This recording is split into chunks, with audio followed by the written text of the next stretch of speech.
안녕하십니까. 내과 전문의 한인권입니다.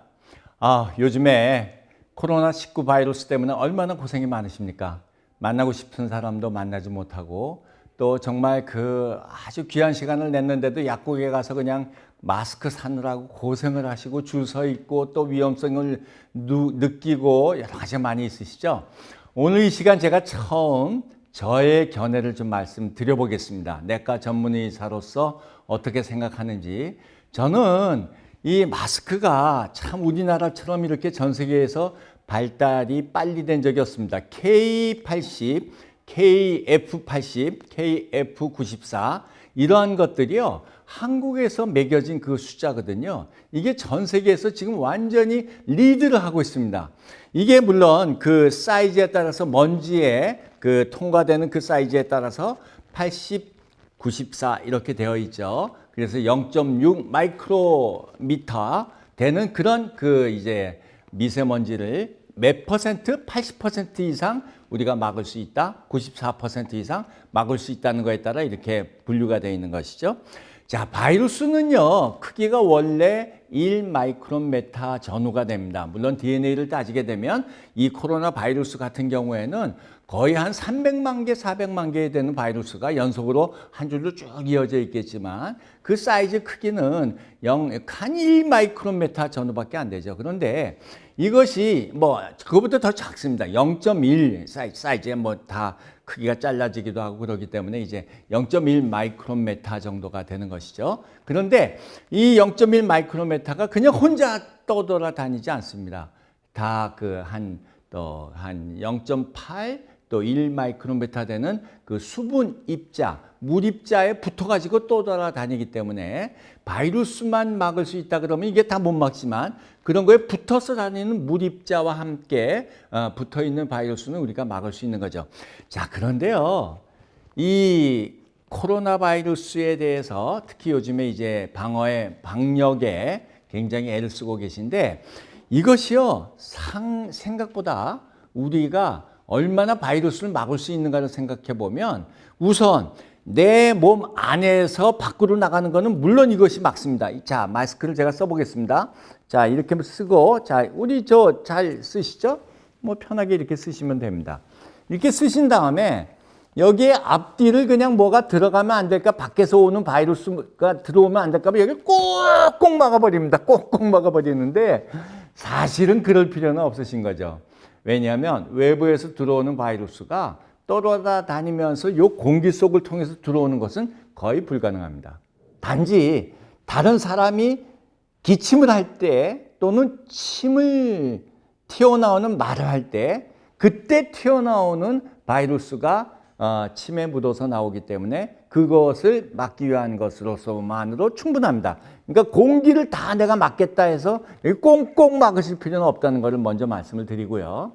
두 번째는 이게 바이러스를 전파하는데 과연 이게 잘 막아주겠는가? 여기서 우리의 생활 습관이 굉장히 중요한 것입니다. 예를 들면 내가 힘들고 아무도 없을 때는 이 마스크를 이제 벗게 되죠? 자, 벗을 때 되게 어떡합니까? 그냥 이 끝만 만지면 좋겠는데 끝 만지지 않고 꼭 이걸 착착 접어가지고 이렇게 접어서 다시 어떤 종이에 넣거나 주머니에 넣거나 하시죠. 자, 여러분 이거 만지실 때요. 이거 만지면 여기 다 손에 다 묻습니다. 그래서 우리가 마스크 사용할 때 제일 중요한 것은 뭐냐면 이거 제일 기본과 가장 중요한 거는 쓴 마스크는 6시간 이상 사용하게 되면 버리게 돼 있습니다. 근데 버리지 못하게 되죠. 비싸기도 하고 구입도 못하게 되고 그러니까. 그러면 이것을 사실은 이 마스크를 벗고 난 다음에 이 끝만 잡고 있다가 해서 햇빛에 그대로 노출시켜서 말리신 다음에 다시 사용하는 것은 어떤 상황이라도 괜찮습니다. 그거는 참 좋습니다. 그런데 제가 그래서 이 마스크가 어떨 때 보면 이렇게 대부분이 다 이렇게 손에 만지고 접고 이래가지고 손에 이 수분은 얼마든지 이 구멍을 통과하기 때문에 누르는 거에서 전염이 되는 바이러스가 손에 묻기 때문에 이것을 다른 사람과 악수를 한다든지 또 내가 또 다시 아기를 만진다든지 다른 사람 만든다든지 그럼 그 사람이 손에 붙은 게 또 자연히 그냥 습관적으로 본인 의식도 안 하고 코나 입으로 갔을 때 여러분들 그것도 보셨죠? 미국 사람이 얘기할 때 여러분 방역을 위해서 절대 손가락이 입이나 코로 가면 안 됩니다 하고 그다음에 그냥 자기도 모르게 그냥 입에 혀에 이제 손가락을 대고 책장 넘기느라고 이게 됐던 것을 이제 비디오에서 우리가 많이 보게 되었었는데,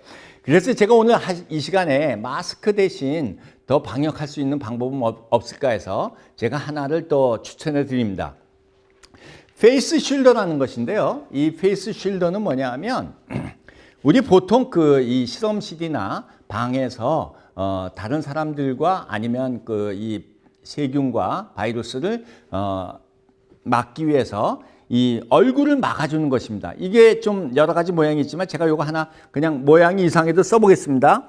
자, 그냥 이렇게 쓰면 됩니다. 좀 소리가 좀 이게 이상하게 될지 모르겠는데 이렇게 쓰면은요, 여기 우리가 마스크가 쓰던 코에서 입에서 나오는 모든 공기는 다 밑으로 그냥 빠져나가기 때문에 이것이 또 다른 사람한테 전달되지 않습니다. 다른 사람한테 직접적으로 가는 거리가 한 1.2m 된다 그러거든요. 그래서 1.2m 떨어진 사람한테는 물론 안 갈 뿐만 아니라 여기서 다 밑으로 내려가기 때문에 이 밑으로 내려가는 거는 전혀 문제가 되지 않습니다. 땅에 떨어지게 되면 곧 그냥 바이러스는 죽어버리기 때문에요. 그래서 여러분들이 이거 쓰시게 되면 숨쉬기도 훨씬 편합니다. 내가 숨 쉬는데 어려움이 없습니다. 그래서 나이가 많으신 분도 마찬가지고 폐가 좀 약하신 분도 마찬가지고 이런 것들은 이렇게 페이스 쉴더 같은 거 하나만 하시게 되면 이게 또 이거 잡을 때는요, 보십시오. 이거 벗을 때 이렇게 벗고 그다음에 겉으로만 만집니다. 이 겉에는 얼마든지 만져도 됩니다. 여러분, 이 겉에 만질 때 안에 있는 바이러스가 여기 통하지 않습니다. 마스크는 잡으면 통할 수 있지만 이 페이스 쉴더는 이 바이러스가 통하지 않기 때문에 그대로 이 전달력이 떨어지게 되는 거죠. 그래서 이것을 나중에 이렇게 펼치셔 가지고요, 여기에다 그냥 낙스 같은 걸로 이렇게 닦아주게 되면 그대로 다시 사용할 수 있는 이런 것들은요, 마스크 한 5개나 6개 정도 값으로 이거 하나 살 수가 있습니다. 이건 얼마든지 재사용할 수가 있고 또 안심하고 사용할 수가 있습니다. 요거보다 조금 싸면서 또 간단한 모습들도 제가 하나 보여드리겠습니다. 이거는 더 아주 간단한 건데요. 보통 마스크 되게 이제 이거 좀 보이시죠? 좀 투명해서 안 보이겠지만 저 마스크 한 2개 정도 값으로 그거보다 더 쌉니다. 이런 것은요, 한 2개나 3개 정도면 이 가격을 살 수 있는 건데 그냥 이건 머리에 쓰게 되면 됩니다. 이렇게 쓰면 이것도 많이 이제 실험실에서 사용되거든요. 이게 조금 그 제품에 따라서 이게 좀 이 단추가 왔다 갔다 하는 경우도 있지만 얼마든지 이렇게 쉴더 이렇게 얼굴을 막아주게 되면 바이러스를 아까 설명한 것과 같이 얼굴을 방어할 수 있는 얼마든지 그 기능을 할 수 있는 것들입니다. 이런 것들은요, 제가 이걸 그냥 다 사지 않더라도 보통 가정에서도 여러분들께서 만들 수도 있습니다. 조금 재주가 좋으신 분들은 이런 것들로 사용을 하게 되면 우리가 지금 마스크 대란을 겪고 있는데 이런 마스크 대란을 충분히 넘어갈 수 있는 그런 상황을 우리가 대처할 수가 있는 것입니다. 얼마든지 우리가 코로나 바이러스를 이겨낼 수 있는 한국인의 지혜를 발휘해서 이 사태를 충분히 넘어갈 수 있겠습니다.